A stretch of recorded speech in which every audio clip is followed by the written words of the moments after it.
Welcome to another Boxtalk episode by Half Price Packaging, where we unpack stories behind incredible brands and packaging that brings them to life. I'm your host, Ali. Today, we're joined by an inspiring entrepreneur, Michelle Ostrowski.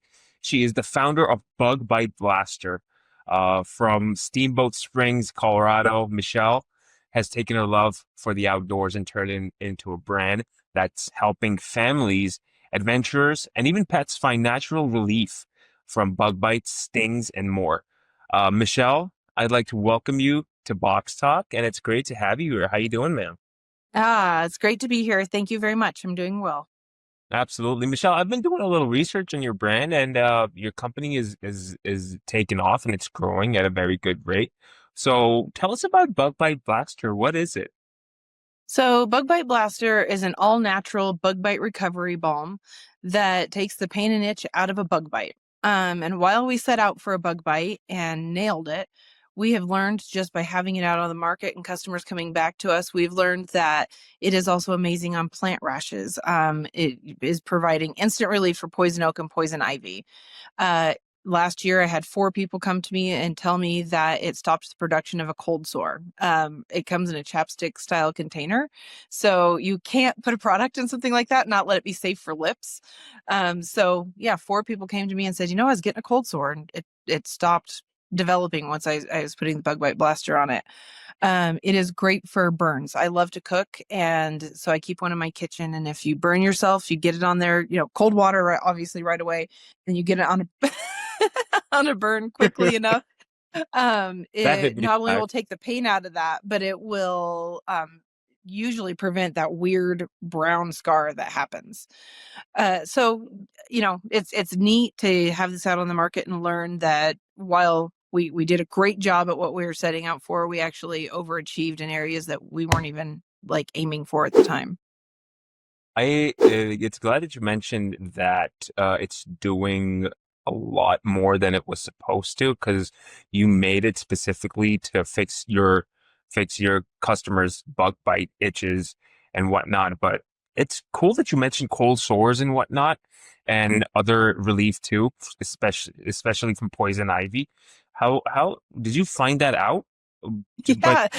all of us. So I started suspecting that just maybe it might help with that.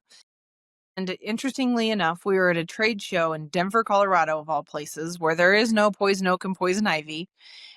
And we were quite literally just talking, like, I wonder how it would do on a plant rash. Like, it would help the itch of that.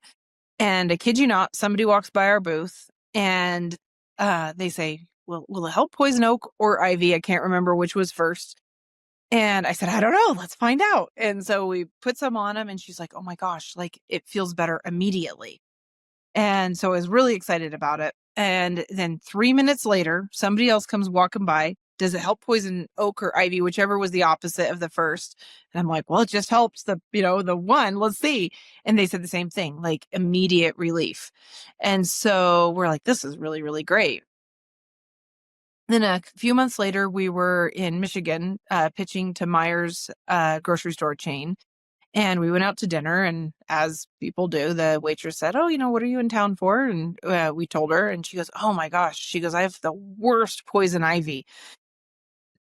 She did. It was really, really gross. We put it on her, and she was like, oh my gosh, like right away, I felt better. And so she was really excited about it. She did a little video review. It was great. And that's how we learn, like, that this product is doing more than we set out for, is people just saying, hey, I tried this. Don't you think that once your product is doing more than it's supposed to, are you still gonna, I don't know, market it as a bug bite relief, or you're not gonna market it So as intended to do, right? yeah, so on our packaging, I'll pull it up. We do have on the top of the packaging here, says mosquitoes, spiders, wasps, bees, no-see-ums, eczema, poison oak and ivy, scrapes, burns, chapped lips, and pets. So So it's we do have it. chapstick, correct? Go ahead. I Say just that want to say again. chapstick type. It's like a chapstick, correct? Yes. So if I pull it out of here, it quite literally is in a chapstick. Nice. And one of You the know, questions people ask is like, oh, are you going to make something bigger? Possibly, maybe someday. The the thing is that if you think about how long a chapstick lasts and how many times you put that on your lips, this tiny little balm will literally cover hundreds of bug bites. Um, and there was a lot of like thought, like, okay, we're developing this product. We now know like what the formulation is going to look like. Now, how do we package it? And there was a lot of thought into, okay, like we can do those little metal tins, we can do squeeze tubes, we can do, um, any number of things. And we landed on the chapstick because, largely, like the final decision was because of people that fish. If you're out fishing, it doesn't matter how much bug spray you put on, you're gonna get bit. And when you're fishing, you cannot cross contaminate. You can't touch a product and then touch your bait. The fish will smell it and there went your fishing day. So there went we have to do a no touch application. And then same was rang true for if you're camping, hiking, you don't necessarily want to get goop on your fingers where you don't have resources to wash your hands. Um, so that's why we landed on the chapstick container. But then we had to be sure. Like, okay, is this safe on lips? And so yes, not only is it safe on lips, but it is actually a really deeply moisturizing balm. And then we learned about the cold sores. I love to try it. I really love to try it. I get a lot of bug bites too sometimes, especially in Boston, Oh, during sure. summer. Well, summer's now over, but we do get a lot of bug bites here too, and they really, really, uh, they're itchy and they're annoying. So one more question I wanted to ask about your product is that do you have is the product also, uh, does the product it, not let the bugs bite you? Does it becomes like a repellent as well? So I get asked that a lot. I would not make that claim that the product is a repellent. That being said, my daughter's best friend was in Panama, I believe. It doesn't really matter. She was on the beach. And the sand fleas kept getting her, biting her ankles. And she finally was like, I give up. I'm just putting the bug bite blaster all the way around my ankles, which she did. And it helped with those bites. But she said, after I did that, they stopped like getting on me. So I think that there's probably just based on the ingredients that are in there, some things that are naturally repelling to bugs. But then that's where we also get into a chapstick's not going to cover your Yeah, entire body you as a need a lot of repellent.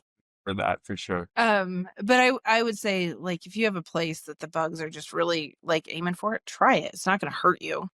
Yeah, you'll just waste a lot of product. That's all you'll do. Because I don't know if you want to all over an area of your skin where you need a bunch of you want it to be a repellent, then I think you'll waste almost like a good chunk of your tube. Yeah, but if you were like out in, a t-shirt and they just kept kind of, aiming for your shoulders or something, maybe just put a little on and try. I mean, again, I'm not that's not what this product is. That's not a claim Right. I'm making. I get asked a lot, am I going to develop a repellent? Yeah, probably someday. Strategically business wise, that's going to wait because as I'm moving into these big retail markets, bug spray and bug recovery sit in different parts of the store. So it's literally like starting a brand from the beginning. They don't pair together in the store that way. You have a lot of space to work with in terms of having a repellent out or creating more different types of product. I mean, you can move around a lot, and I think that's a great start for Bug Bite Blaster. And speaking of starting, when did you actually start off, and what is the story? How long has Bug Bite Blaster been in the market for? So we incorporated officially in November of 2022. Product was on the shelves spring of 23. We were in the development stage, a good year before that. We did not just sit in our kitchen and go, oh, hey, let's Google like what might work. We actually had scientists look into the chemistry of the natural ingredients and figure out why. Why do these things work? What works well together? What is going to be like a neutral ingredient? Maybe we leave that out. So there's a lot of R&D that went into like, let's nail down a really great formula before we move to market. Speaking of R&D, and when did your R&D actually start? How long did it take to come up to formulate a product that you could release into the market? I would say we probably worked 8 months to a year before we had a product that we were like, okay, we're ready. And when the testing phase came along, how did you test the product out? First off, did you start off with your family and friends? So On that's what you have to do. I mean, it's an yeah, interesting issue because nobody's going to go out there and like willingly get bit. So you really just have to like find someone. develop a product to give to people and say, "Hey, would you mind being my guinea pig?" Um, and so that's really how it started, like trying it on ourselves, giving it to friends, figuring out like, okay, does it work? So So Michelle has already always been an entrepreneur. Since you did your entrepreneurial habits, have you always had these habits? Did you get them from someone? Could you go a little further back to about your yeah, where I you started can go like entrepreneurial back to childhood. as a child? I was the kid that, had the lemonade stands and yeah, I did. I ran a lot of lemonade stands. I remember one time going with a friend door to door in our little town and selling tickets. We developed a Broadway production in our minds, and we sold tickets door to door through our little town for 10 cents each. And you did it for And pretty like much everybody bought a ticket from us, and then no one showed up for the no, show. But it was still that like, hey, like here's an idea, let's produce it, like make it happen. And then, I for the last decade prior to this, I was in the oil and gas, still am in the oil and gas industry, running a business there. So it's just in my blood. I love it. I love the challenge of it. Most days. Sometimes I question my life, but most days I love what I do. I love the challenge. I love the freedom of having the openness to make those decisions. There's nobody saying, "Oh no, you can't do that," or we're gonna table that for now. Like those decisions are up to me, and I love that. and were you also, and then before you had the entrepreneurial journey, did you all also work at somewhere before? Were you an employee before becoming an I employer? was, yep. Yeah, I had several jobs like most people do, doing various things. My career job was I was a design engineer, and I basically designed the bucket trucks that pick the electricians up to the power lines. I didn't design them from scratch, but there's a lot of redesign that happened in that, and so I did that. And I thought that I would do that forever, but my real my real career goal was to be a wife and a mom. And Nice. so being an entrepreneur fit better with that. Like I had some more control over my time and what I wanted to do with my family. And while you were a design engineer, were you a wife and mom and a design engineer at the same time? Nope, that happened. That job ended. The company actually went bankrupt, and all of the engineers went to another company that was well over an hour drive away from me. And I was like, yeah, I'm not going to do that. I think it's maybe time to start thinking about a family. And I think family and having a company works well together because you could work at your own time and then you could also spend time with your family. Does that work? Is that a better combination than a It typical gives you more flexibility, but I'm never not at work. catch? There's a so I'm never fully on vacation. I never really have off hours. You have to make that time and you have to set those boundaries. But sometimes things happen and you have to deal with it. So, there's positive and negatives. Yeah. Can I say, yeah, I'm going to, take my kids and we're going to go paddleboarding today? Sure. But I also have to make sure that the work is done. There's nobody left at the office to do my job. you're on the clock 24/7, basically. Is that what you're E- telling me? Exactly. Yeah, I hear you. It's definitely a challenge being an entrepreneur. I myself have some entrepreneurial spirit inside me as well. I have a podcast too, but it's not that I don't devote my time to my podcast. Not this one. I have a personal one too. So Okay. I'm not that active on it for now, but I get it. It's kind of rough finding some guests for myself, reaching out to people at this stage in time. My father was an entrepreneur himself, and I also have entrepreneurial uh that fire in me to Yeah. have, but it does come with a catch, which is like I Right. said, you're on the clock 24/7, Right. and it's hard to juggle a 24/7 shift with your personal life as well. It really is. It really is. It definitely is. And speaking of I'm trying to figure out did were there what kind of failures did you encounter? Well, for example, let's just talk about daily your daily your daily challenges as a Yeah. entrepreneur owner. What do you Yeah. Can you give me an example of a daily challenge that you feel? You know, my goal right now is to develop this into a national brand. So the Is daily it already challenge, on go ahead, what's that? is Bug Bite Blaster already on shelves? It is. We are on a lot of shelves. We are in Myers, Wegmans, the Giant Company, Dreggers, Rayleigh's, the Vermont Country Store, which interestingly enough is the second busiest business in Vermont, although they only have two stores. Only beat by Ben and Jerry's. But we're on lots of major retailers. We just got accepted into Walmart as a 1P seller, which means that Walmart will own our product but sell it on their website. So not in stores yet. They're piloting that on their website. And then in the spring, we'll be in approximately 3,000 Walgreens stores. They have not actually given me the final count yet, but so we're moving into major market. And we're always like, that is my biggest challenge is growing that market and then managing inventory. Like as you grow, like you want to Yes. keep the product as fresh as you can, but you need plenty on the shelves. And so learning that with a growing company, like those numbers are always changing. There's nothing that's streamlined in any way, shape, or form with this brand right now. And you got to stay up to date with those numbers as well, and seeing how many are on the shelves and how many do we have to develop? Are we going to develop a surplus? We don't want to go Right. into it as well. So you're going to have to. So I agree. That's a pretty big challenge. Do you do that yourself, or do you have a team that does that at this point in time? Yeah. So I can't do this by myself. Like this is too much all on its own right now. So I do have a team.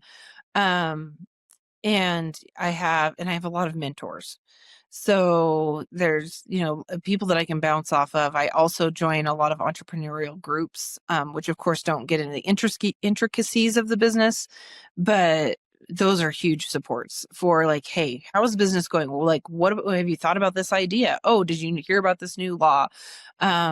So those things are very supportive, and I would consider them part of my team as well.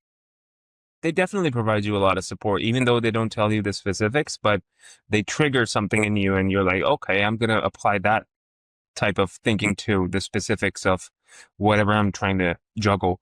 And I think it's very to have mentors, definitely.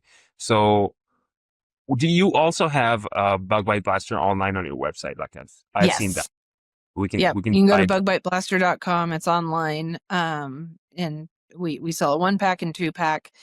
And yeah, it's very, very straightforward. Lots of FAQs and like I think the website probably answers most everybody's like full gamut of questions. What are your ingredients, ma'am, in Bite Blaster, and what kind of ingredients do you use? Could you give us a quick overview of the ingredients side? Yeah. So on our packaging, I'm going to list them in order.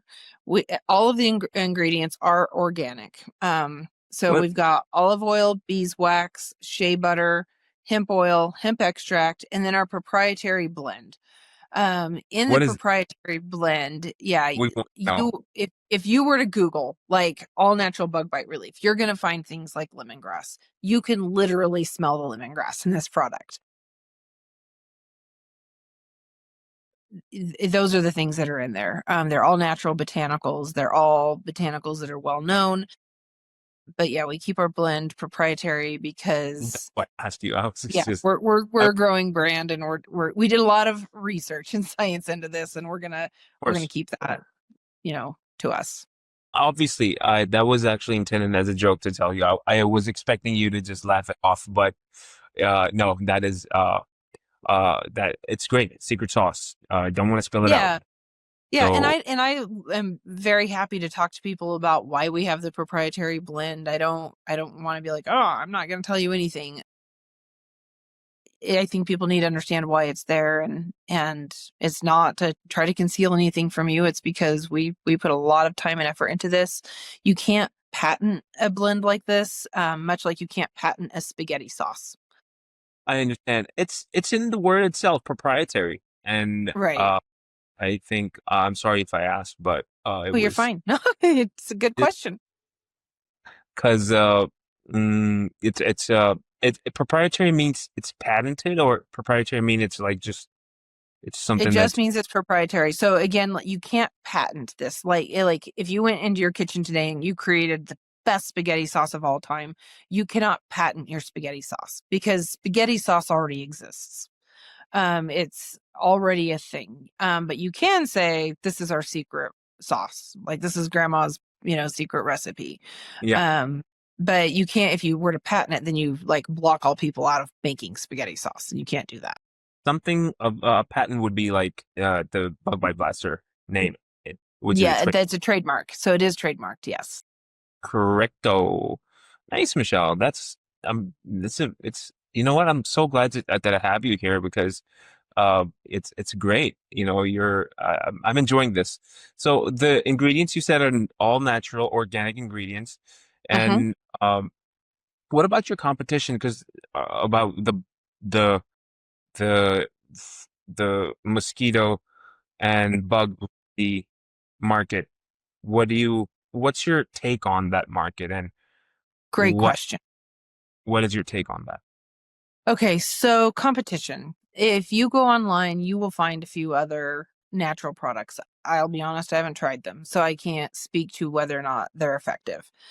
If you go into a store, you're going to find Benadryl, cortisone, Afterbite, all of these products that are riddled with paraffins, petroleums, and chemicals. True. That we are now living in a world where people are going, you know what? Kind of sick of putting this on and in my body. And I'd really, really like something that isn't going to be a chemical or a petroleum or a paraffin on my body, and certainly not on my children's. So what sets us apart from the other brands and the other things that are on the market right now is exactly that. Like we don't have any of that in our product. So I will, suggest that our product is so popular on shelves not because of what is in it, but what is not in it. I recently received an email from a customer, which I loved. Every once in a while, you just kind of get that like extra like sweet note. Mm. And this That lady emailed and she goes, I love your product. And I have been looking and looking and looking for that magic product. And everybody says this is going to solve all your problems. You'll never, have, this product is going to work. This is going to be the magic fix. And it never is.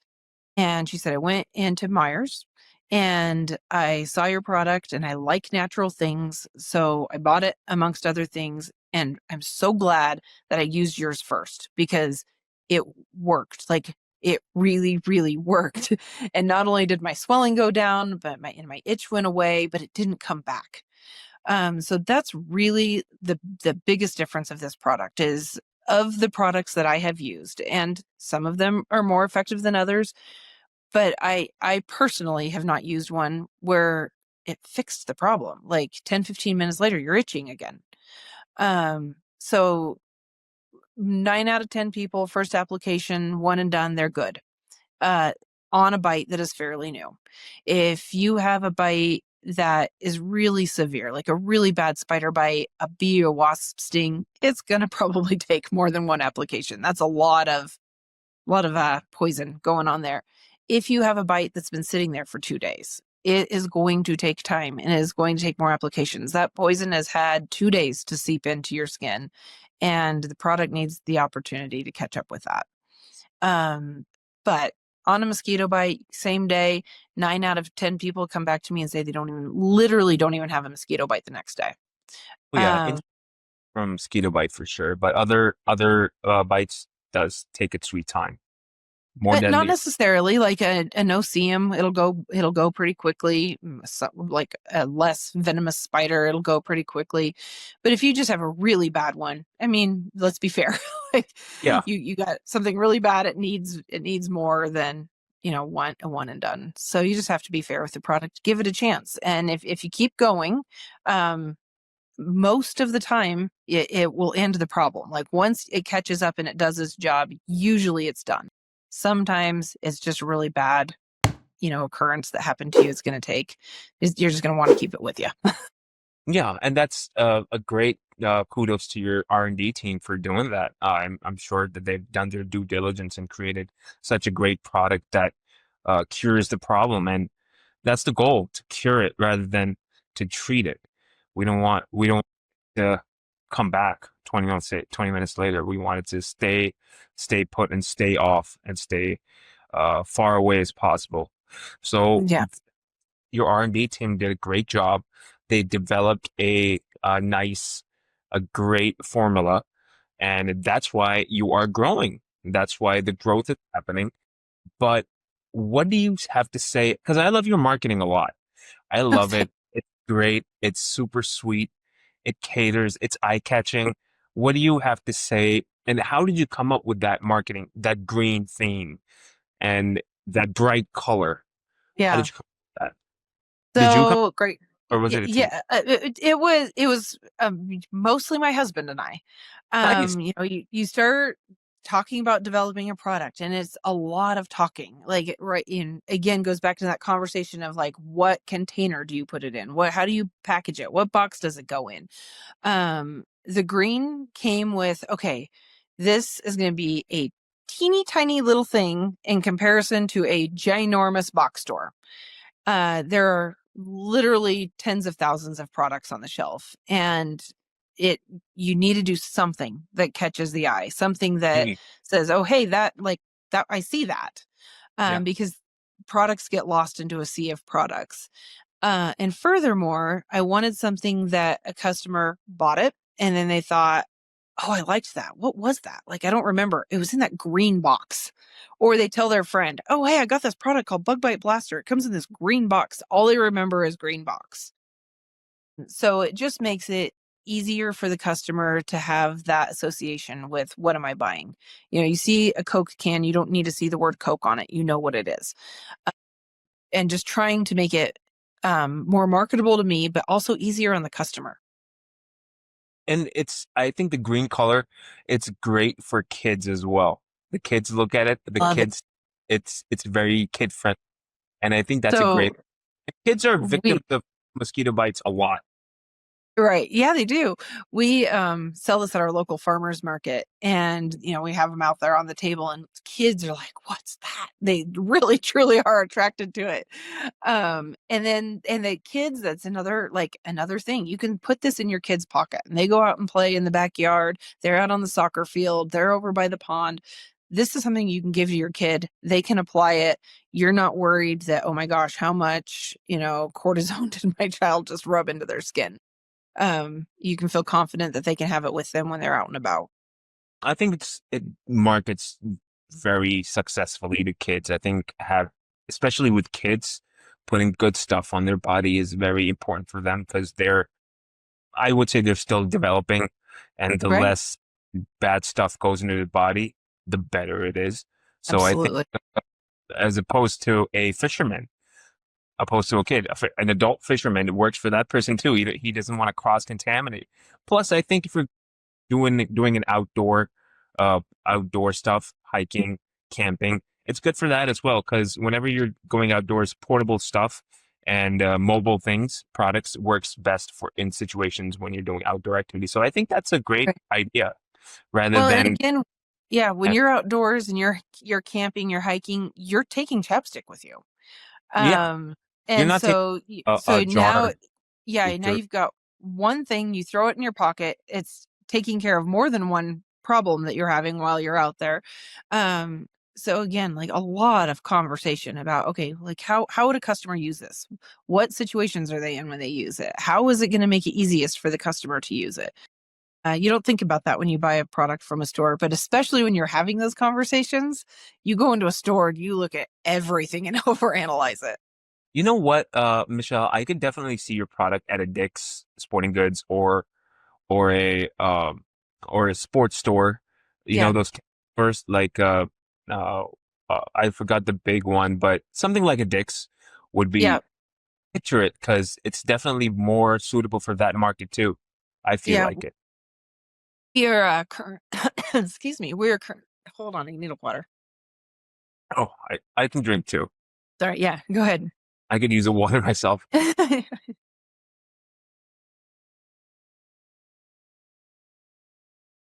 You know, uh, We're currently in Dunham's Sports in the Midwest.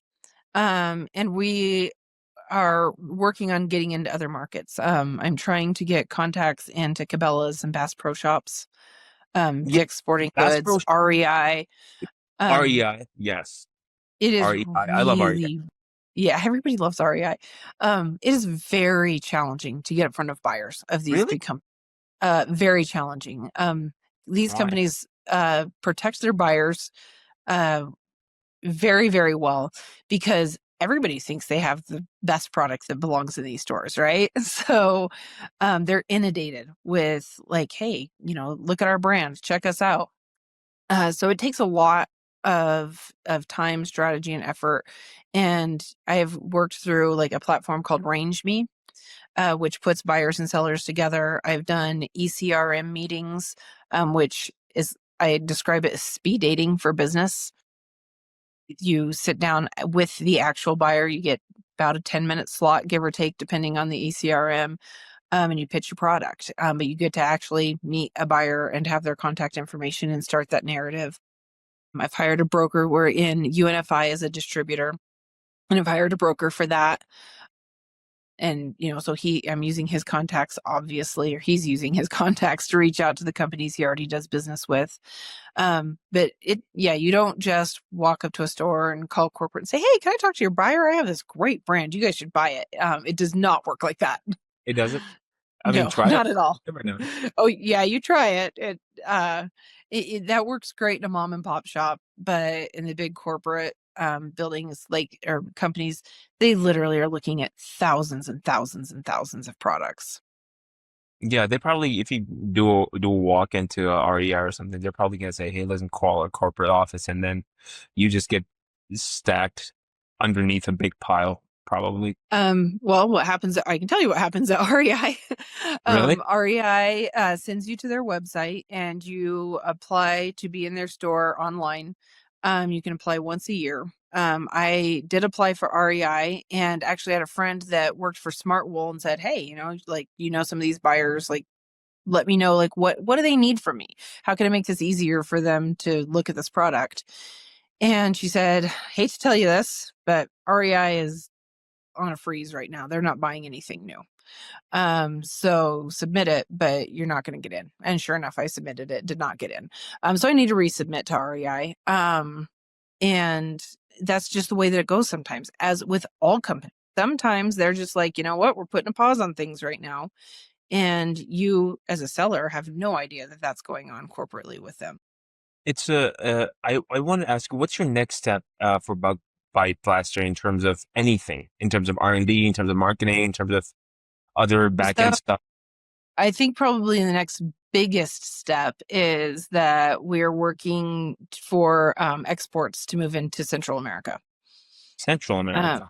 yeah, so learning that whole export process and what that'll look like. But Central America is not seasonal for bugs. So it would not be a seasonal product there. And so that's where a lot of effort is going. We are also working on developing our next product. And that's coming soon, but I Okay. won't talk about that yet. Okay. And what about the Middle East? Do you wanna that's too far though. Not too far. No, Have you have any information of that Middle East market, or you just want to you're stay in the Americas? no, no, I am open to going everywhere, but probably Antarctica. I don't think it would do real well there, but it is a matter of learning this export thing. Right now we have like Mexico's an easy, and the Central American countries are easy access. Commonly trade. We commonly trade with each other. It's it's the first natural step. You can't like just say, okay, I'm going to move into all the world. logistically it doesn't make sense because you can't talk to that many people that all at once. Production wise, you can't strategically look at your numbers and go, okay, do I need to make 50,000 products this week? Do I need to make 30,000 products this week? Like you kind of have to ease into that a little bit. And I don't know yet even how the market's going to respond to this in Central America. Am I going to sell about the same pace I sell in the United States? Am I going to sell at a much faster pace? Is like, I don't know any of that stuff. So I'll move into one market at a time so that I can do it well. But yeah, I will look at all of the markets, but it's got to happen in a way that we can make sure that we're doing it well. What about the Canadian market? Have you looked into that? That's a Yep. pretty similar market. So yeah, Canadian market makes sense. The reason we're doing the Mexican market first is Canada gets a little cold for a lot of the year. So it makes better sense for us as a brand to go where we can be moving all year round. So of course we'll look at Canada. But if I'm going to learn the export process, I'm going to do it where I don't run into seasonality. How was the packaging process for you? Was it hard to find? I know Ross is your account manager here at the company. Did he do his due diligence and get you the correct packaging that you needed? Was it a lot of hassle getting the packaging done? How did it work out, and how can you tell me a little bit about that? Yeah. So Ross is great. He's I genuinely and truly appreciate him. The way that I found Ross was actually my graphic designer. So I hired a graphic designer to come up with the graphics for all of this, and she happened to say, "Hey, I know a packaging company that I've worked with in the past," and so that's how I was introduced to Half Price Packaging. And so, we said, hey, like, this is what we're looking for. So when we were doing the packaging, we said, we want something that is versatile to the customer, the store. So we want something that they can hang. If they have pegs and they want to hang this product, they can hang it. If they want to put it on a clip strip, they can clip strip it. If they want to put it in those little push bins, it will stand in there, and you can put it in a push bin. If they want to set it on the counter, it will stand up on its own. And so when we were like, okay, like what things would do that, that would hold like a chapstick style formula, we said, like, let's look at like, how does Burt's Bees package their things? How do other like cosmetic companies package things that have a product this size? And so we realized, okay, this is the kind of package that pretty much any store can take it in, and they have a way to display it that works well for them. They have options, and every store is a little different. And this packaging offered that. And so our graphic designer sent it over to Ross. He did all the die lines. They spoke to each other and figured all of that out, and they did a great job. Very rarely do we have a package that like something's a little off on. It's packaging. Sometimes that's going to happen, but it's really rare. Like when the product shows up, it shows up great.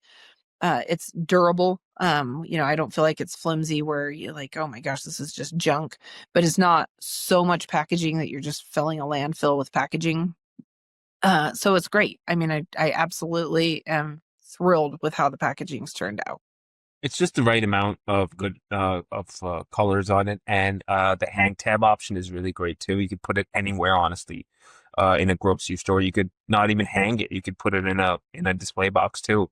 Right. Which And I don't. that's Do very you have common. do you have a display box though? Yeah. So in some stores, it's in a display box. Absolutely. Hang it, put it anywhere. It's very, very good packaging. And was it Ross's idea to make it a hang tab, or was it from your You designer? know, Because that's a good I idea. think, I think that that wasn't any one person's idea. We're going Collect- way back on that conversation now. So who said what and when? I Yeah, am I not mean, gonna it's swear under oath on any of that. It was just a conversation of like, Ross has experience. He's done this. He every day is coming up with helping, develop packaging for companies.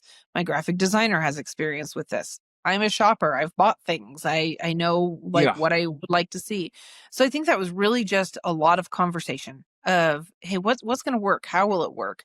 We talked about just putting it in a little box, or But then, you've got no real estate. If it's in a box that's just that size, the customer doesn't know what it is. We talked about putting in a container where all the little balms are in there and you just pull a balm out. Again, like a customer, there's nothing for a customer to take home and like go, oh, like I can understand this product. So there was a lot of conversations that went into packaging. It's not easy to come up with packaging for a product. You have to get it right, and it has to work. It has to like be something that Myers can display and Dunham Sports can display and Wegmans can display and the mom and pop shop in town can display, and a customer can read it and see what it is. Like, oh, I have enough information on here that I know what I'm buying. Also, the box also has to display your brand, your business, your company's theme, your company's what your company's trying to portray. So the brand has to display that, and you have to display the theme in such a way that it portrays correctly on the box. And I think you did a great job. I think the company, the Bug Bite Blaster, did a great job, and I think we did our due diligence at Half Price Packaging, and I would sincerely like to thank you here. Of course, I had the podcast as well to personally thank you and appreciate your business. And, we would love to have you here forever, honestly, and keep you here for as long as we can. Ross sends his regards. He's very, very appreciative of your business, and he says hi. And Hey, Russ.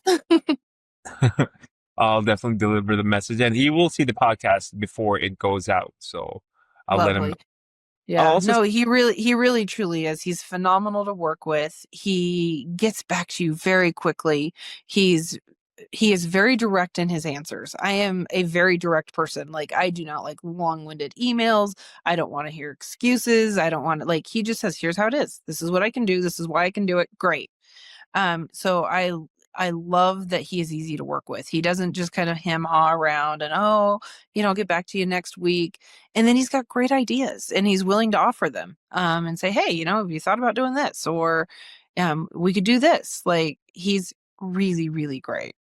the thing with Ross is that the guy is just has so much experience, and he's seen so many cases, and he's a very smart guy, and he's very straightforward. He doesn't beat around the bush at all, like you said. Yeah. Is super straightforward, and I don't know. If he has the. I mean, whenever I see him, whenever I ask him a question about any sort of packaging problems that I have, he provides me an answer super fast, and he lets me know, and I'm like, wow, dude, what would I do without you? So Right. he's great. He's great at his work, and he has so much experience in this industry that you can't. Actually, nobody, none of his peers could compare him. So, but although not speaking bad about his peers, but he is pretty up there. He's a veteran in the packaging industry for sure. Do you, Michelle? If I wanted to ask you one last thing about uh, uh, the the future of Bug Bite Blaster, and actually, you know what? If let's picture you in a scenario where you're just starting out, and someone in your industry, let's say, or even a entrepreneur in a different industry wants a piece of advice from you, someone similar to you who is a oh, by the way, you market yourself as a woman-owned company, and someone Right. who is a woman and who is a younger version of yourself, what would you tell her? How any piece of advice? Oh gosh, there's a lot of things I would say. I would first and foremost start with do your research. Like come up with a good idea and then find out has this been done. A lot of people think, oh, I've got this great idea. You'll run into people at dinner parties or whatnot. Oh, I have the best invention. Well, like I'll tell you, and you'll Google it, and you're like, this has been made 15 times. Like you're not the first person to come up with this. So do your due diligence. Find out what is your competition, what's out there. Has somebody already thought of this idea? Is it marketable? Does the consumer want it? Are they looking for it? Is it a need or agreed? And if depending on what the answer to that is, how do you market that? And then do the work. Like it is no small thing building a company, but every single day you've got to plug in and you have to do the work. This does not happen overnight. It does not, like, you think, oh, this brand just blew up overnight. No, it did not. If you went into these companies that have just exploded overnight and you look at their incorporation docs, they've been around a while. It takes a lot to build a brand. So know that you're going to work for a long time without seeing a lot of return or any return. You might be paying to work for a couple of years. So also be ready for that. This isn't, a get rich quick scheme to build a brand. So yeah, be diligent, do your research, do the work. You said you meet a lot of people that say, "Hey, look, I got this awesome idea. I want to tell you about it." If people do say that, even if the idea has not been implemented at all, it's still really kind of uh, still you got to find out how to implement it. I think the work, and even if somebody has come up with multiple ideas, it's still maybe your idea can grow rather than that person's because that person did not do the correct marketing or Right. but it's I think it's all about because I've been in that situation. I have ideas all the time and I'm like, yo, yeah, I want to implement this, I want to implement that. But at the end of the day, it's about implementation of the idea, and that takes a lot of work. Well, ideas Yeah. come time and sticking to one is the actual work that you have to do. And I think you're right on that. But for Bug Bite Blaster specifically, when you got that idea, I think you played your cards right, and I think the marketing is superb. Where does social media play in all this? And I know you're very active on social media. What platforms are you on, and how do you? Um, yeah, social media is actually the thorn in my side. I am not a social media person. So I hired somebody to do, my branding and my posts, and I like what they've done, but our engagement sucks. Like, you can get on and you can look at it and it looks good. Uh, but the engagement isn't there. So I am looking at finding a new team to go, okay, like, what do we need to do for engagement here? I am not a social media user. I ask my kids still, like, how do I post this?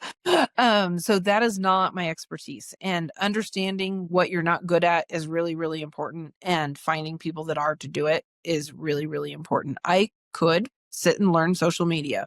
I could learn how to develop that, make that good. But what I'm good at is building the brand, and getting it into market and growing that. So I do that. Right now we have the Instagram. I think there's a TikTok account. I don't know that there's much on it. There's a Facebook account. There's our website. Starting next month with working with somebody for SEO and Speaking of using that. SEO, Michelle, I'm Yeah. going to cut you off. So I actually did a podcast with our CEO a couple Uh days huh. back, and we're going to post that soon. And we spoke a lot about marketing, TikTok Shop, SEO, and there's another thing called SGO, I think. I don't know what that is. So watch out for that podcast. Our CEO, he talks a lot about that stuff, and it's a great podcast. It's one of the it's an hour long, and we spoke a lot about this online stuff that you claim Great. that you're not that good at. So check it out, Yeah. and I will. definitely. You remember you were talking about that mentorship thing that it Yeah. doesn't give you the specifics, but it'll definitely give you a overview of how what it all this stuff is. Even I didn't know. I Right. was questions like a baby, and so if you Right. you'll be able if you see the podcast, which will be out. I don't know. We're still working on it. Probably this week or next week. I'll send out an email to you, and when you check it out, you'll definitely it will be very informative, and Great. you'll I can't wait because I do need to understand it to a degree. But it's not that's not where I'm going to be holding the reins. So yeah, marketing, we do have good marketing. There's no doubt about it. oh yeah, of But course, of course. getting that reach and getting that um interaction with it, we've got some room to grow there. And true with every company, right? Like there's things that you do really, really well and there's always room to grow. And that's one of ours. There's always room to go. There's grow. There's always room to be more efficient. And I think it's a day-to-day thing. It's a day-to-day thing. We have to see the day-to-day trends, and that podcast will give you an idea on how to approach that. If the least, it'll give you can extract something out of it. Also, speaking of marketing, I'll make a video of your box tonight and post it on my Instagram if you'd like. Oh, thanks. Because we do that a lot we just showcase packaging. And Yeah. if you don't mind, Yeah, please do. That'd be okay, great. if there's any issues, send out an email, let me know. I'll just display the hang tab and I'll talk about hang tab boxes and how they work because we do a lot of hang tab boxes and But you. uh, I will definitely do that. Other than that, Michelle, I think I covered a lot of things and I got to know you on such a personal level too. And when we post this episode, I'd really like people to see who you are, where you came from, what Bug Bite Blaster is all about, and everything pertaining to all three aspects that I just mentioned. And I think it was great. It was great having you, Michelle. Thank you so much. You were really good. Thank No, thank you for inviting me. It was fun. I've never done anything like this before, so you. it's really cool to do new experiences. It's great. It's great. It was very refreshing speaking to you. And I hope you have a great day. Enjoy the rest of your You day. too. And look out for this episode soon. And I'll send out an email just now. And do me one more favor, Michelle. Just when I leave from here, just keep your laptop open, and then you'll get a message at the end saying that your side has been uploaded fully. And once Okay. that's up, then you can close it. But I think it should instantly say after I leave this room that it's uploaded. But just to stay on the safe side, give it about 15 to 20 minutes extra. So You got it. that'll help. Thank you, All Michelle. right. You bet. Thank you. Have a great day. Have a great day. Thank you. Bye. Thanks. Bye.